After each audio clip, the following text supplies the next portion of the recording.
Jadi kalau minta sama Allah, minta yang kecil-kecil sampai minta yang paling besar.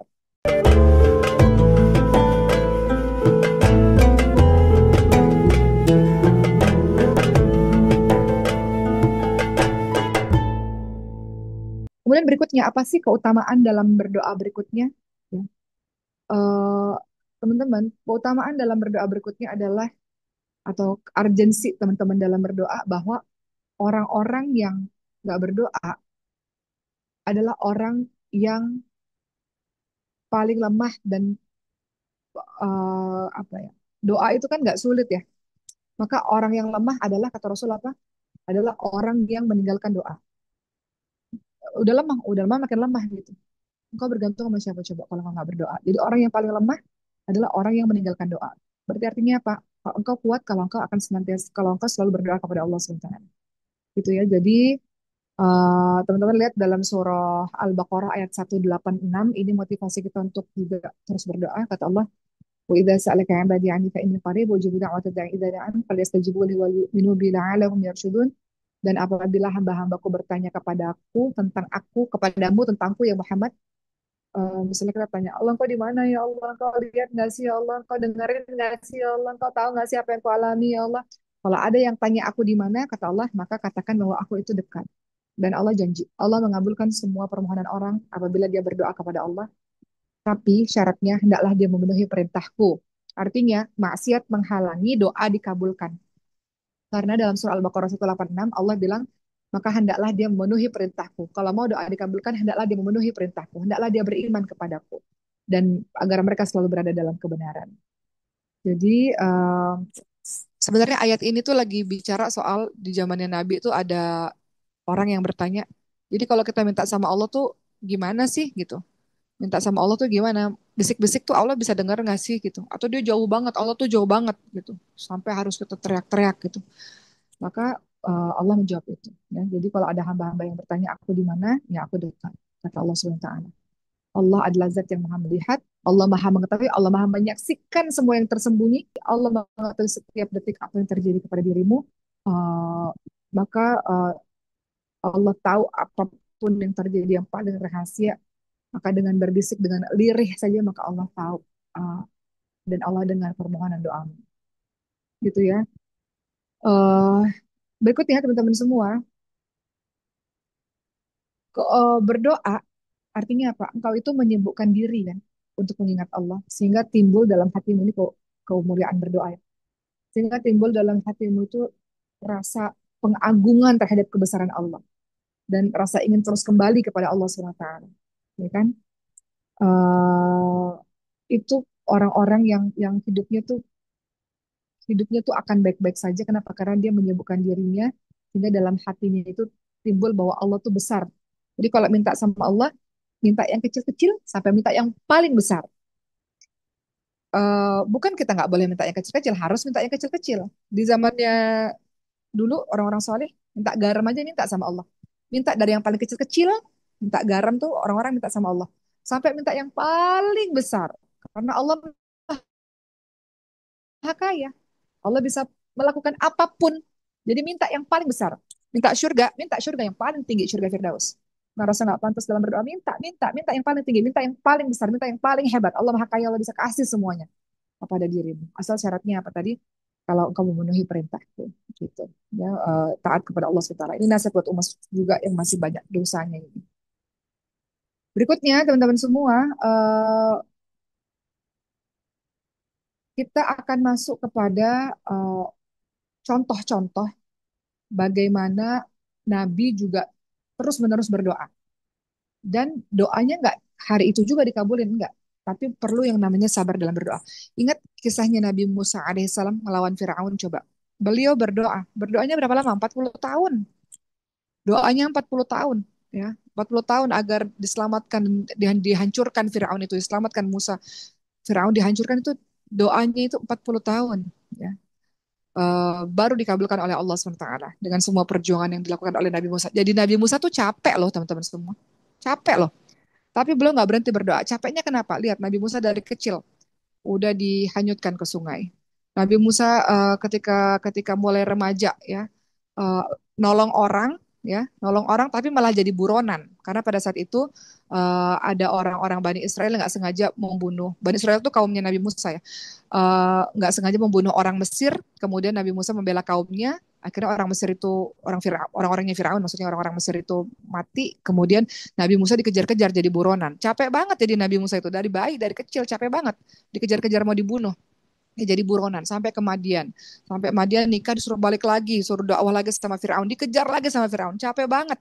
Udah nolong orang, habis itu udah nolong Bani Israel nih selamat dari Firaun. Tiba-tiba Bani Israelnya membangkang gitu kan. Capek banget jadi Nabi Musa.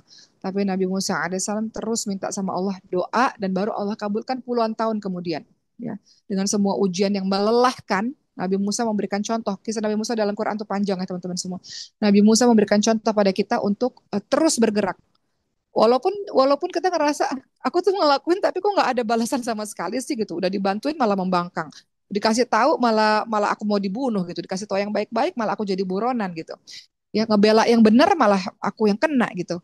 Yang kena batunya. Tapi Nabi Musa alaihissalam menunjukkan bahwa beliau berikhtiar dan semaksimal yang beliau bisa dan Allah kabulkan 40 tahun kemudian Allah hancurkan Firaun dan bala tentaranya. Kemudian lihat kisah-kisah yang lain ya. Banyak kisah-kisah bahwa nabi-nabi nggak dikabulin juga doanya gitu ya. Tapi nggak lantas membuat membuat beliau berhenti dalam berdoa. Tadi mau bilang di awal mengabulkan doa, Allah tuh ngabulin doa dengan tiga cara. Apa yang kita minta Allah kasih persis, apa yang kita minta Allah ganti dengan yang lebih baik, atau apa yang kita minta Allah ganti dengan pahala-pahala di hari akhir. Doa-doa Nabi lain yang nggak dikabulkan misalnya, doanya Nabi Ibrahim alaihissalam. Lihat dalam surah At-Taubah ayat 114 ya.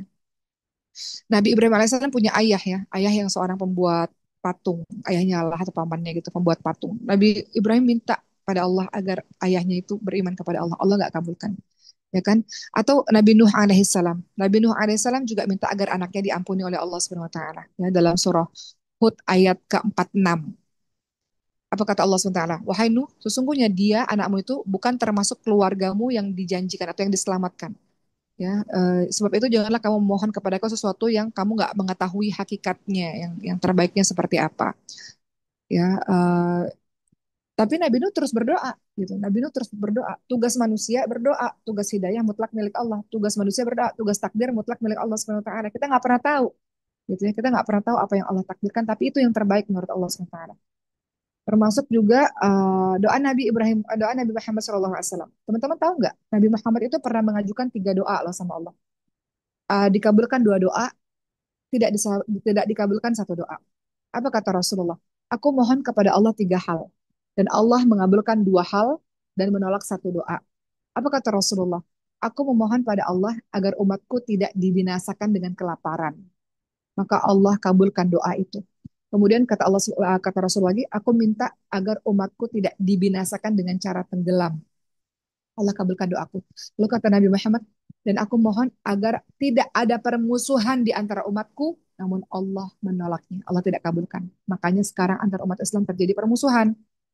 Gitu. Itu salah satu doa yang nggak dikabulkan oleh Allah SWT. Makanya Rasul mewanti-wanti untuk apa? em, mewanti-wanti untuk menjaga persatuan, gitu ya.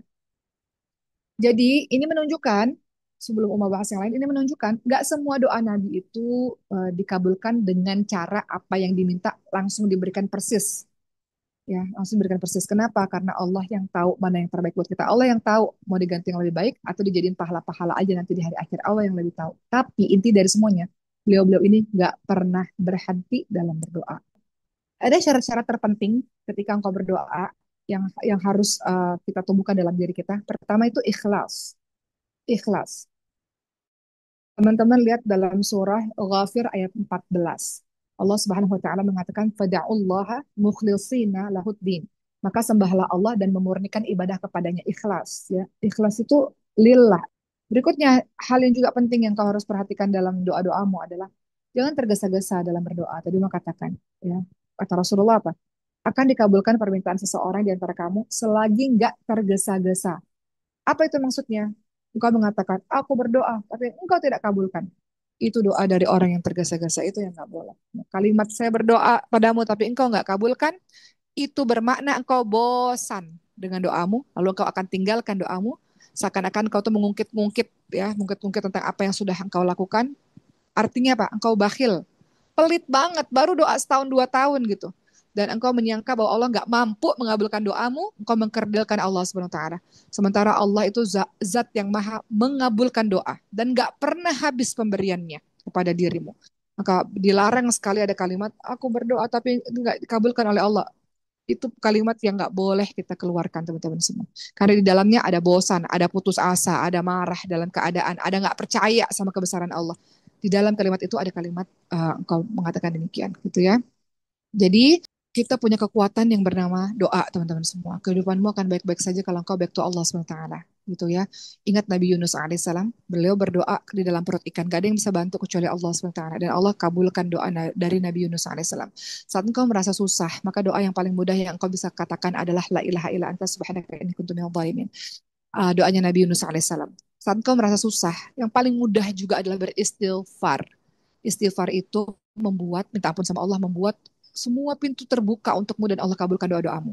Kisah terakhir sebelum mau nutup pada hari ini. Kisah yang sangat terkenal yang Umar sering ulang-ulang. Seorang imam besar, ya seorang laki-laki tua. Nggak tahu kenapa hatinya pengen banget datang ke satu negeri yang sangat jauh. Akhirnya datanglah ke negeri tersebut, berhari-hari beliau berjalan gitu ya. Sampai ke sana tidur di sebuah masjid tapi diusir sama orang di masjid. Tiba-tiba ada orang miskin yang tinggal di sebelah masjid, tukang penjual roti. Katanya, Bapak tua tinggallah di rumahku, bermalamlah di rumahku, besok kau bisa melanjutkan perjalanan. Ketika bapak tua itu tinggal di rumah penjual roti ini, penjual roti semalaman buat roti. Dan setiap kali membuat adonan roti, beliau selalu mengatakan, Astagfirullahaladzim, Astagfirullahaladzim, Astagfirullahaladzim, Astagfirullahaladzim. Sepanjang malam, Astagfirullahaladzim, Astagfirullahaladzim, Astagfirullahaladzim. Sepanjang malam. Sampai-sampai orang tua ini mengatakan, apa sih manfaat dari engkau beristighfar ini? Maka kata penjual roti itu, tidaklah semua doa yang aku minta pasti Allah kabulkan. Kecuali aku ingin sekali bertemu dengan seorang imam besar bernama Imam Ahmad bin Hambal. Namun tempatnya jauh, aku miskin, aku tak punya uang, tak punya bekal untuk bisa menuju ke tempatnya, tapi aku sangat ingin bertemu dengan beliau. Maka laki-laki itu bertakbir Allahu Akbar dan memeluk penjual roti dan laki-laki itu mengatakan, akulah Imam Ahmad bin Hambal. Istighfarmu kepada Tuhanmu yang membawaku langsung menuju kepada hadapanmu.